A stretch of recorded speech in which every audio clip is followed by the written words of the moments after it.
All right, I think we know everything we need to know. Let's see, all we need now is just practice. So practice makes progress, and yeah, let's get right into it and see what's up. So this is from the 2008 exam, and I guess maybe we'll stop after every AP exam, after every, can't even talk, after every question, and we'll look at the rubric. So it says, consider the differential equation dy dx equals y minus 1 over x squared, where x does not equal 0. On the axis provided, sketch a slope field for the given differential equation at the 9 points indicated. Okay, I got 9 points, just those 9 points. Don't even bother doing anything extra. So let's see. The first thing I'm going to do, what was that? Okay. The first thing I'm going to do is I'm going to look at the y minus 1, and I'm going to see where I have slopes of 0. I have slopes of 0 whenever y is equal to 1. So 0, 0, 0. Make sure they look flat. The next thing I'm going to do, I'm just going to start, should I do the ones above? Yeah, let's do the ones above. So I'm looking at 1, 1. So, I'm sorry, 1, 2. At 1, 2, 2 minus 1 is 1, 1 squared is 1, so a slope of 1. Let the grid help you out. That looks like a slope of 1 to me. Now I'm going to go look at negative 1, 2, and that's going to have the same slope. Why? Because the negative 1 squared is still 1. So that looks good to me. Now I'm looking at 2, 2. 2 minus 1 is still 1, but 2 squared is 4. So that looks like 1/4. It doesn't have to be perfect. Make it look flatter, but don't make it look flat like 0. Just make it look flatter than the one you have at 1, 2. So there it is. It looks flatter. I'm done. So now I'm going to focus on the x-axis. I'm focusing at 1, 0. 0 minus 1 is negative 1 divided by 1 squared, so negative 1. Let the grid help you out. That looks like negative 1 to me. I'm looking at 2, 0. So let's see. Again, I have a negative 1 at the top. 2 squared is 4, so a negative 1/4. Make it look flatter, but in the negative direction. And there it is. It doesn't have to be perfect. Just make it look flatter in the negative direction. And now I'm looking at negative 1, 0. Again, it looks like it's going to be the same thing, guys. Negative 1 squared is going to be a positive. So I'm going to have a negative 1/4 again. And there it is. It looks like we're done with that part. Because at that location, dy dx negative 1 comma 1 equals, negative 1 comma 0. 0 minus 1, well, I already started. Negative 1. Oh, you're right. You're right, miss. It's just negative 1. Man, I was about to get a wrong one. Thank you, miss. Negative 1. I was about to miss a point. If I had to take a guess, guys, this is probably worth 2 points. 1 point for the 0 slopes, and then 1 point for all the other slopes. There it is. I would imagine that even if I would have messed up, I'm thinking I might have still been able to get my point, maybe, unless I have someone that's like really paying attention. Thank you, miss. You saved me a point, though. All right, here we go. Letter B. A lot of algebra now. Find the particular solution, y equals f of x, to the differential equation with the initial condition f of 2 equals 0. So the first thing I'm going to do is I'm going to write that's a 2, 0. And they want a particular solution. So that means they actually want an equation. So I'm going to rewrite the dy dx. dy dx equals y minus 1 over x squared. You get points just for separating them, guys. So here we go. I'm going to get the x's with the x's, the y's with the y's. So let me make sure that I don't make a mistake like I did yesterday. Let's see, times dx times divided by y minus 1. So I'm going to have this dy over y minus 1 equals 1 over x squared dx. Did I do that correctly? I think I did. There it is. I got my point for separating it. I would probably separate it one more time. Maybe you would do a new line right here. I'm going to write 1 over y minus 1 equals 1 over x squared dx. Oh, the dy is there. Thank you. There we go. I haven't changed anything, guys. All right, from there, I'm going to integrate. Integral, integral. Chavez, how do you know when it's an ln and when it's not an ln? I have this is called a linear. You have just one variable, y by itself, minus a constant. That's like a linear expression. Whenever you have a linear expression, it's going to be an ln when you do antiderivative. It's like antiderivative of 1 over u. So here's what I have. I have ln. I have no limit, so put the absolute value in there. Y minus 1, close it, equals negative 1 over x plus c. Are we still okay, guys? Perfect. Tip, it's still doing it right? All right. So from there, guys, I always like to plug this expression in from there to get my c value. So here we go. ln looks like the absolute value is going to affect this one, so I'm going to leave the absolute value for a while then. 0 minus 1, close it, equals a negative half plus c. Absolute value of negative 1 is 1. So I can write ln of 1 here. Notice that I just put parenthesis 1. That's okay there. But when I come back to my original expression, which is this one, I'm going to put the absolute value back in there. Equals a negative half plus c. Do you remember what ln of 1 is? 0. 0 equals negative half plus c. So that means c just equals a half. And I should have written more space. I'm going to erase this part here because I might have to use this space here. All right. On the real AP exam, guys, you'll have way more space. I formatted this. You'll probably have like half the page. All right. So now that I know that c is a half, I'm going to plug it into where I first substituted right there. So let me see if I can rewrite this. Keep the absolute value because you notice this time it affected it. Y minus 1, close it, equals negative 1 over x plus a half. All right, here comes your algebra skills. Let's see. E, the whole thing is raised to e there like that.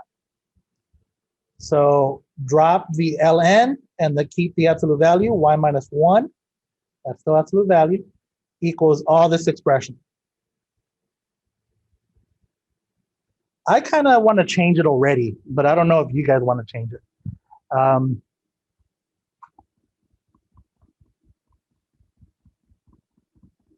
I want to change it. Okay, side notes. Whenever you have a base to the power m times base to the power n, you can just go base m plus n, right? Well, that's exactly like what I have right here. That's like m plus n. So I want to, this is not, by the way, I graded this question. Oh, no, I didn't.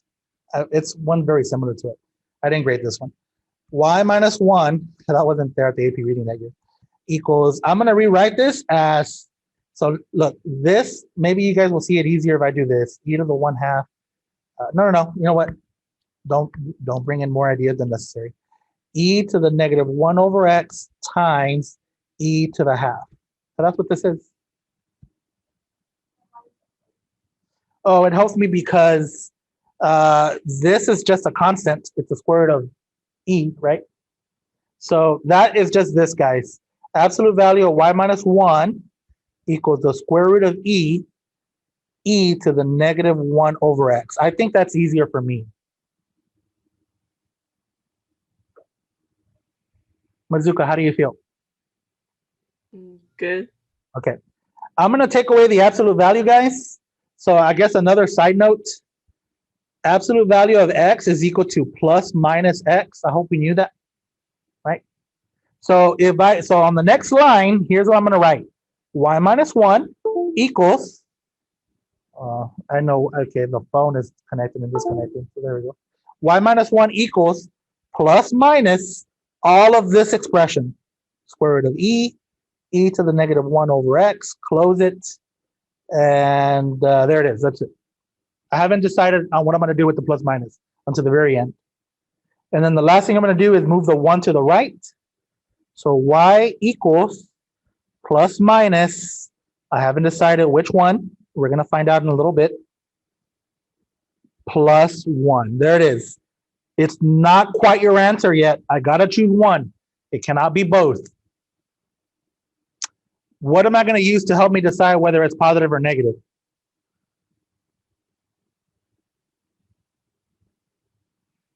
Your what? Your initial condition. I need the y value to be a 0 when x is 2. So let's think about it. Square root of e times e to the negative half. And so I need this expression on the inside to be a negative 1. I can make that happen. I can make that expression to be negative 1 if I choose which one? The negative. See, because square root of e times e to the negative half, that cancels out, and that's just 1. Do you guys see that? Uh-oh, hold on, guys. Miss McLaren just texted. And you don't wait with Miss McLaren.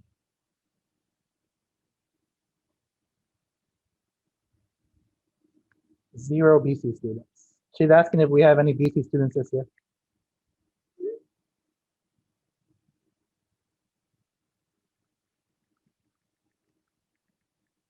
Next year we'll have 3, right? Lanford, Roos, so Mazuka, Lanford, and Diakana.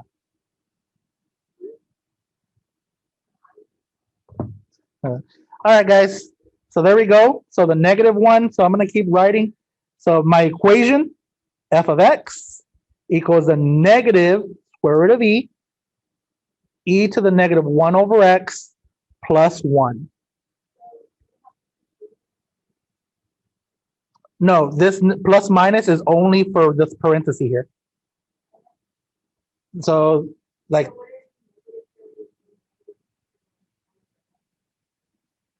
that's a product. Square root of e times e to the 1 over x. You know what I mean? Or maybe it's easier. Maybe I should have left it. I don't know. Maybe you guys think it would have been easier if I would have left it like right here.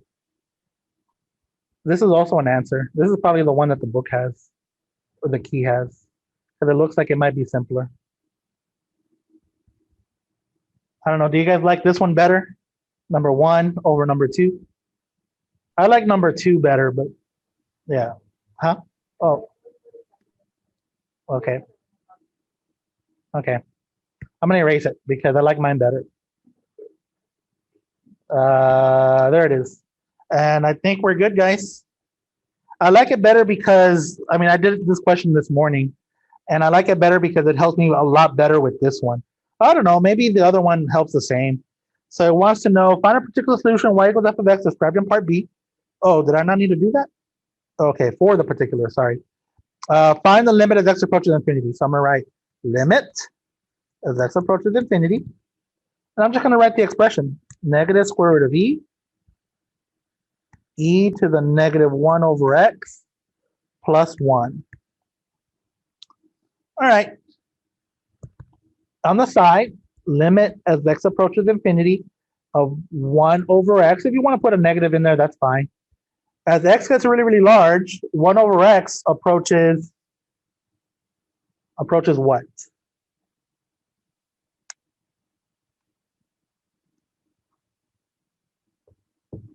You guys know? Mazuka, hook me up. Is it 0? Yeah.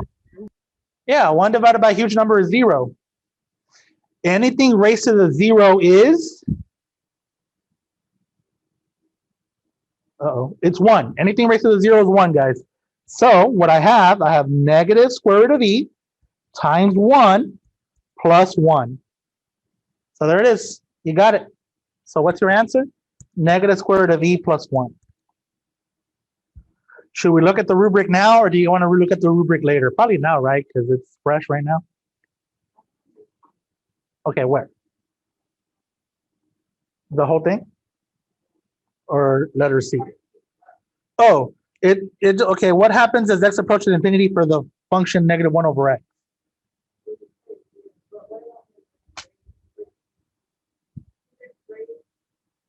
Yes. Yeah, so it's like saying e raised to the 0. Do you know what I mean? And what's anything raised to the 0? Yes. Okay, are we good now? Or are you just saying that? Yeah, just notice your shoes. Those are cool shoes, man.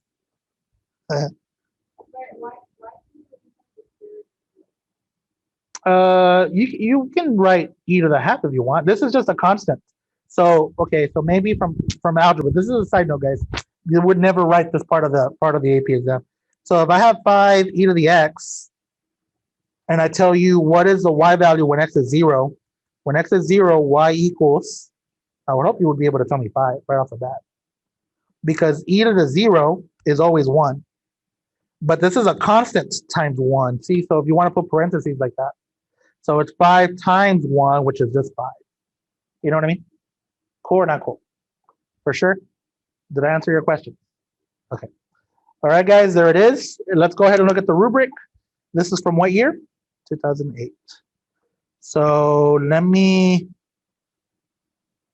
let's go to the rubric here. OneDrive. Can you guys see? Oh, you guys cannot see. I'll change it right now so you guys can see, guys. Let me find it real quick. College Board, free response, AB, scoring guidelines, 2008. And share screen. Number 5. There we go. All right, number 5. 2 points, as predicted. So 2 points, let me zoom in. 2 points on letter A. Did our slope field look like this? Perfect, we got them all. We got all 2 points. All right, look at letter B. Oh, they didn't do it the way we do it. Did they ask for domain? No, right? Okay. So they give you a point to separate the variables, and then they got this expression. Here's where I like to solve for C. They did not bother. They went all the way towards the very end to solve for C. I like that method too, but I like ours better. I solved for C immediately. We got the 2 points for the antiderivative. We got the 1 point for the includes, the constant of integration. We got 1 point for the initial condition. If you don't know how to solve for Y, it's only going to cost you 1 point. That's not that bad. And there it is. They left it as 1/2 minus 1 of the x. No big deal.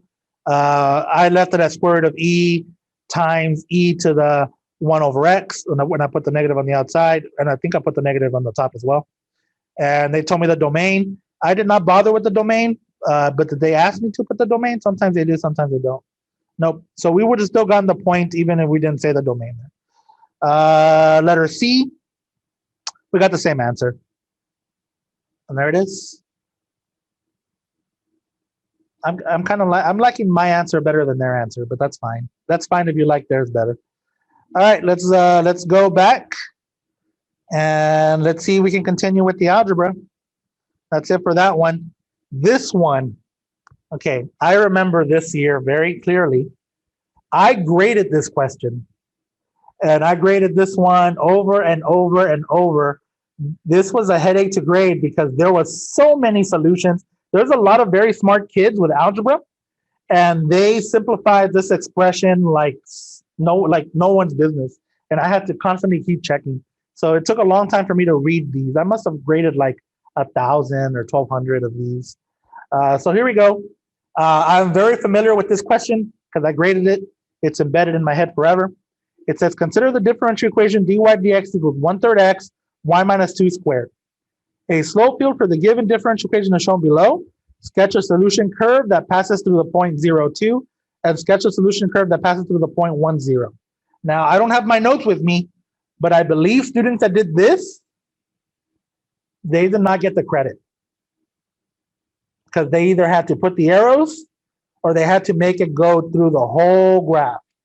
So they want, so I want a line where I want to, it says to sketch a curve. If it passes through the point 0,2, notice that my slope field is just linear line right there. So make a line. I would just, there it is, full credit. There's no way anyone can make it a little straighter than that, but there it is. Full credit. It's a linear line right through y equals 2. All right, they want another point, another curve, another sketch through the point 1,0. It does not have to be perfect, guys. It does not have to be perfect. It just has to follow the slope field. So here it is. Do not overthink, Mazuka. Do not overthink it. Do not make it perfect. Do not spend 5 minutes on this. Just follow the slope field. There it is. That's part of it. Follow the slope field. I would, just to make sure that they give me my credit. Because if you stop before, before whatever, there it is, you're good. I guess you could have like put an arrow right here and still been good. All right, I'm good now. Letter B. It says let f y equals f of x be the particular solution to the given differential equation with initial condition f of 1 equals 0. So that is 1, 0. Write an equation for the tangent line. I always read it as tangent line, but the line tangent, that's fine, I guess. So the graph of y equals f of x at x equals 1. Use your equation to approximate f of 0.7. All right, tangent line. As soon as you read tangent line, you should be thinking two things. What and what? Starts with a P and the other one starts with an S. Point and slope. Point and slope, right off the bat. You read it and you're like, oh, point and slope. Do I have a point? Do I have a slope? Well, yes and no. You have the slope equation, and you can get the slope by plugging in your x and y values, which you have right here. So here we go. I'm going to do that first. I'm going to write dy dx, and I'm going to put a line. A line just means we evaluated that. And I'm going to put 1, 0. If you don't put the line, I don't think they'll penalize you. I think you can just go dy dx and then put the numbers immediately. But you want to do correct math, so this is the correct way to do it. And then you just write 1/3, type in your x value. Let's see, what is it? 1. And then parentheses 0 minus 2 with a square on it. You have no calculator here, guys. So that is 1/3. -2 squared is 4. So my slope is 4/3. Now that I know my slope, here it is. Y minus 0, yes, you can just drop the 0 if you want to, equals 4/3 x minus 1. I would not bother to distribute. I would leave it alone, and I would call that my tangent line. If you want to write the word tangent line somewhere. Tangent line at 1, 0. I'm going to use this tangent line to approximate the value of 0.7. Hallelujah. F of 0.7 is approximately 4/3, parenthesis, and then just plug in the 0.7 immediately. 0.7 minus 1. Guys, if you are scared, you can actually leave it like that, and that would be full credit. Some of the professors will probably grunt, but hey, it's okay. You're not here to satisfy them. There it is. If you're scared, leave it alone. I'm not scared. I don't want you to be scared. I want you to continue. I would actually prefer you continue. But if you're scared, if you always make mistakes, leave it alone. 4/3, -0.7 minus 1, that's -0.3. I'm going to turn it into a fraction. Not negative, yeah. So -3/10. Chavez, why did you do that? Because I already have 4/3 as a fraction, and I can just cancel the 3's out real quick. Bam, canceled out. You actually don't even have to reduce. You can actually leave it like this. But don't. Go ahead and reduce it. -2/5, or you can say -0.4. And there it is. This is not going to raise any red flags. They assume that a lot of high school kids know how to work with decimals and fractions. If they had a pi or an e on it, and you were to leave a whole bunch of decimals, something 0.5773, blah, blah, blah, blah, blah, your exam's going to get a red tape real quick, right? Because you're not supposed to use a calculator, and how would you know that many digits? So don't worry, that's not going to happen because no one's going to cheat. Because why would you do that? That's not cool.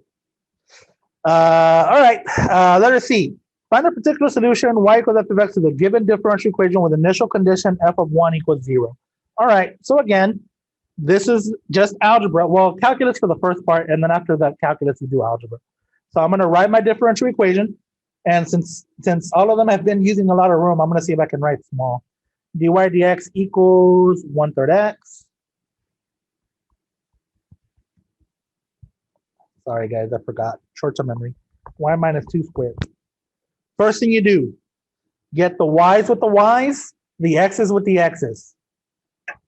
So I'm going to write dy over y minus 2, put a square on it, equals 1/3 x dx. When I do the antiderivative of the dy, or of this guy on the left-hand side, is it going to be an ln or not? No, it's not. I don't have a linear term. But Chavez, y minus 2 is linear. There's a square on the side, guys, so it makes it quadratic. So this one on the left is going to be negative 1 over y minus 2 equals, and if you want to leave the constant for now and then say x squared divided by 2 plus c, you can. But I would assume by now you're super strong and you would just write it 1/6, but it's okay if you want to take extra steps. So here we go. I would have just skipped right to this step right here. 1 over y minus 2 equals 1/6 x squared. If you want to put the x squared on the top, x squared over 6, that's fine as well. Do you have any issues at the moment, guys? I like to solve for c immediately. So I'm going to go immediately right into this. When I put the asterisk, I'm not putting the asterisk on the c, I'm putting the asterisk on the equation. So I'm going to plug in immediately. So I'm going to write negative 1 over 0 minus 2 equals 1/6 times 1 squared plus c. Yes, I know, 1 squared is just 1, and you can just write 1/6. All right, positive half equals 1/6 plus c. C equals 1/2 minus 1/6. I'm going to get a common denominator real quick. 3/6 minus 1/6. 3 minus 1 is 2. So 2/6 is the same thing as 1/3. So there it is. So catch up really quick. Or if you know what you're doing, go for it and you can get ahead if you want. From there, I'm going to go back to the asterisk equation. 1 over y minus 2 equals 1/6 x squared plus 1/3. And now that is what I do. Or you're trying to solve for y, guys. So what I would do is I want to create one fraction on the right-hand side so I can equate it to the fraction that I have on the left-hand side. That way I can just flip it. Does that make sense? So here we go. I'm going to multiply this by 2 over 2 to create one single fraction. Negative 1 over y minus 2 equals x squared over 6 plus 2 over 6. So in reality, here's what I have. X squared plus 2 over 6. We're so close. I want to get rid of the negative. So to get rid of the negative, move it to the other side. So I'm going to write 1 over y minus 2 equals negative in the front. X squared plus 2 over 6. If you want to distribute it, go ahead, but I would be very careful. Next, I have a fraction on the left, I have a fraction on the right, and the fraction on the left has a 1 in the numerator, so it makes it perfect. They will still be equal as long as you keep everything the same. So just flip everything. Y minus 2 over 1, if you want to put it, equals a negative in the front, 6 over x squared plus 2. Now, I don't remember the rubric quite. I think the rubric might have this answer. But there were so many answers. So many kids did a lot of interesting stuff on here. Just move the 2 to the other side. Y equals negative in the front. 6 over x squared plus 2 plus 2. I would have stopped right here. A lot of kids went ahead and found a common denominator, multiplied by x squared plus 2 over x squared plus 2.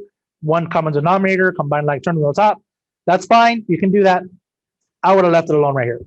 They wanted in terms of f of x, so I would just write one more statement. F of x equals, maybe put the positive 1 in the front, 2 minus 6 over x squared plus 2. This is perfectly valid.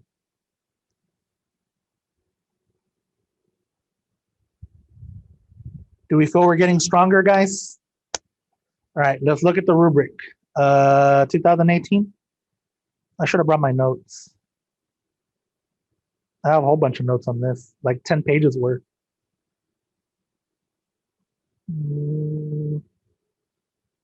How do I share? Oh, okay, here. Share. All right, letter A. Let's zoom in on this. They don't have arrows, that's fine, but as long as you go through the whole thing, You had to pass through the whole thing. I remember that being a deal. And I'll look to see about the arrow deal here, guys, later on. 1 point for the solution through 0, 2, 1 point through curve 1, 0. And it's possible to get one of 2 points there if you just did one but not the other. And there it is. Boom. Pretty straightforward. We got that. Curves must go through the indicated points, follow the given slope lines, and extend to the boundary. There it is. Extend to the boundary of the slope field. If they left it short without arrow signs, you didn't get the credit. I know. I felt it was cruel because especially look at the top.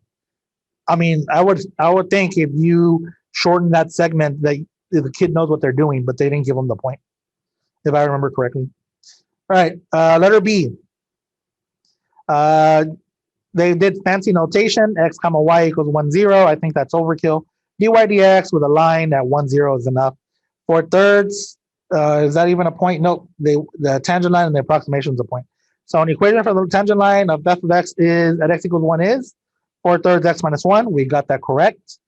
And there it is. We left it in fraction form. That's fine. Letter C. Okay, this one they decide to solve for C immediately. So do whichever method you like that is easier for you. They separated it, 1 point for separation. Antiderivative, 2 points for antiderivative, as long as they're the correct one. 1 point for constant of integration, that's a plus C. But this one has a condition. You got to use the initial condition to get your 1 point for the C there. So they did. They used your initial condition. They got C to be 1/3. If you find C at the very end, you're not going to get the 1/3. You're going to get a different answer, right? So there it is. And there it is. That's the answer we got. There are many different answers. This is not the only one. Like I said, a lot of kids did a lot of fancy algebra. But this is probably the one that was most accepted. And there it is, guys. You didn't have to write this down, but it was cool if you did. Bam. If you didn't oh, look, this is cruel. Because a lot of kids just go from here to antiderivative to this. Because they know.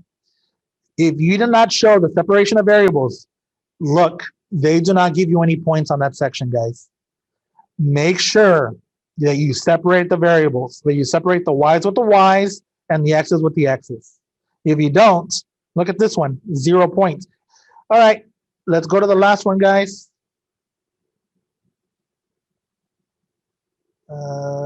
Share. Do you guys want a head start on this one? See if you guys can like take a 2-minute head start or something? 5-minute head start? All right, go ahead and work on A and see if you can work on letter B. And if not, in 5 minutes, we'll work on it together, guys. All right, guys, I'm gonna go ahead and start it. If you're still going, keep going. You can check it later on once we're done here. So question 3, this is from the 2006 AP exam. It says, consider this differential equation where x is not equal 0. Oh, this time they actually explicitly told you x does not equal 0. So that means I have a vertical line there, a vertical asymptote, because you don't have vertical tangents. On the axis provided, sketch a slope field for the given differential equation at the 8 points indicated. Okay. So I'm going to start, where should I start? At y equals -1. At y equals -1, I have a slope of 0. So 0, 0. And then I'm going to go to y equals 0. So let's see, at 1, 0, that's a slope of 1. So 1. And at -1, 0, that's a slope of -1. So -1. And use the grid to help you out there. At 1, 1, 1 plus 1 is 2. And 2 divided, so a slope of 2. Use the grid to help you out for a slope of 2. And then a -1, 2, that should be a slope of -2. Okay, I already see how it's going to look more or less. At 2, 0, let's see, 2, 0, slope of half. So bam. And a -2, 0, slope of -half. So bam. All right, I think there it is. It's not enough points for me to sketch a curve, but I kind of have a feeling I have a vertical asymptote at the y-axis. Letter B, find a particular solution for y equals f of x to the differential equation with the initial condition, so -1, 1, and state its domain. Ooh, so this is the first time they've asked for the domain. So let's see. dy dx equals 1 plus y over x. So here we go. The first point, right off the bat, separate the variables. The y's with the y's, the x's with the x's. So I'm going to write dy over 1 plus y equals dx over x. Okay. Maybe it's easier to write it like this. Oh, we got ln's on both sides this time. So there it is. I'm going to integrate it. Integral. There's no limits. So I'm going to write ln, absolute value, 1 plus y equals ln, absolute value, x plus c. I like to solve for c immediately. So I'm going to plug in negative 1, 1 right off the bat. So ln, absolute value, 1 plus 1, which is 2. So you know what? It's already positive, so I don't need the absolute value anymore. Ln of 2 equals, this one I do need it. Ln, absolute value of negative 1 is 1. So I no longer have the absolute value. I just took the absolute value of it. Ln of 1 is 0, so my c is ln of 2. Are we still okay, guys? I come back to this guy right here where the star is at, and that's where I'm going to plug in my c. So let me write it up here. I'm going to write ln and still keep the absolute value, 1 plus y equals ln, absolute value of x, plus ln of 2. That one does not need absolute value. You can write it like that. All right, now what am I going to do? Well, I want to solve for y. So what I want to do is get raise all this to the, or something raised to the what? So what letter am I going to use? E. E caret all of that. E caret all of that. Keep the absolute value. 1 plus y equals e to the ln absolute value of x plus ln of 2. That's all an exponent, guys. Your side note, I would not write the side note on the AP exam. E to the power m plus n is the same thing as e to the power m times e to the power n. That's for you guys. So here we go.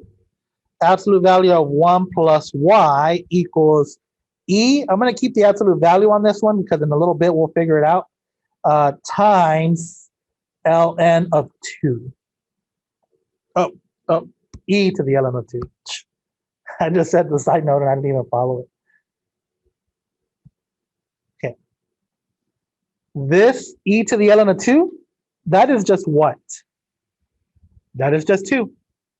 So we're looking more and more fabulous. 1 plus y equals 2 e to the ln absolute value of x. That absolute value, we're going to leave the one on the left-hand side. So I'm going to take away the absolute value, but when I do that, I'm going to put plus or minus in front of that 2 there. 1 plus y equals plus minus 2 e to the ln of x. And I guess technically this would also have that right there, e to the ln of x, that technically is absolute value of x. But because I have a plus minus, I can just call that x already. Does that make sense? Because it doesn't make any more sense to write any more plus minuses. You're not going to make it more plus or more minus. So I'm going to write plus minus 2x. And then move the 1. Y equals plus minus 2x minus 1. There is nothing to distribute because the plus minus is attached only to the 2x. All right, is it positive or is it negative? And how do you know? Travis, I don't know. That's why we're here this morning, so you can tell us. Is there any hints of how to figure out whether it's a positive or negative? I'm surprised. Okay, yeah, the initial. I'm actually surprised that we got a linear line. I would have never expected. This is not a tangent, right? I would have never expected a tangent line at negative 1, 1. But so is it positive or negative? The initial maybe can help us. Actually, yeah, it would help us too. but I want a better answer.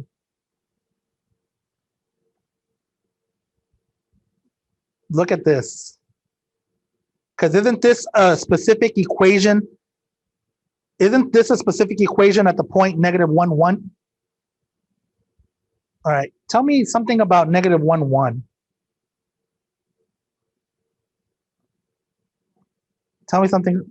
Yeah, what it's negative. I have a negative slope. Do you guys see that or no? I have a negative slope. Look, negative 1, 1. That's a negative slope. I would have never expected. So what they're telling me is that I have the slope field probably looks something like this, right through this, right smack there, because it's just I have a linear function right at negative 1, 1, which I would have never expected, but that's fine.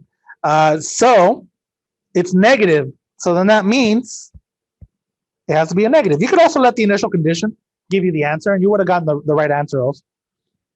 So y equals negative 2x minus 1. And there it is. Oh, I need to state one more thing. I need to state my what? Domain. What's my domain, guys? If I'm to the left of the y-axis. Remember, x cannot equal 0. So if I'm to the left of the y-axis, my domain is? Less than 0. Yep. That was kind of a hard one. If your algebra is weak, we're going to have a hard time. If your algebra is weak, we're going to have a hard time, guys. All right, let's look at the rubric on this one. So I hope you guys wrote all those notes there. 2006. So let's look at the 2006 AP exam. And let me share that screen.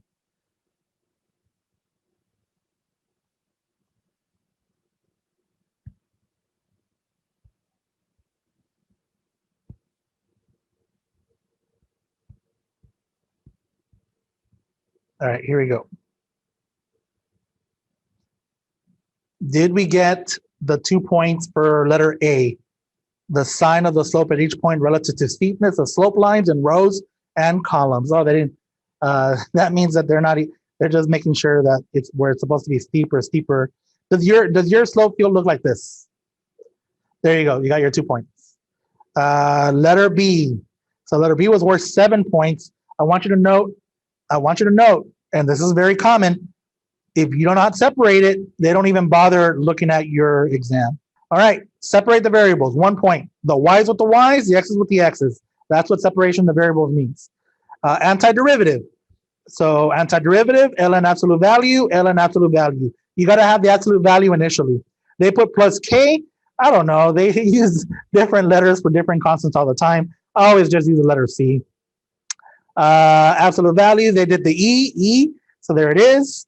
And did they bother solving for C? They did not bother solving for C to the very end. I would have solved for C right here. So they did it at the next step. No big deal. They got C equals 2. We got a different C value. What did we get? ln2, right? It's the same thing, guys, depending on where you find your C.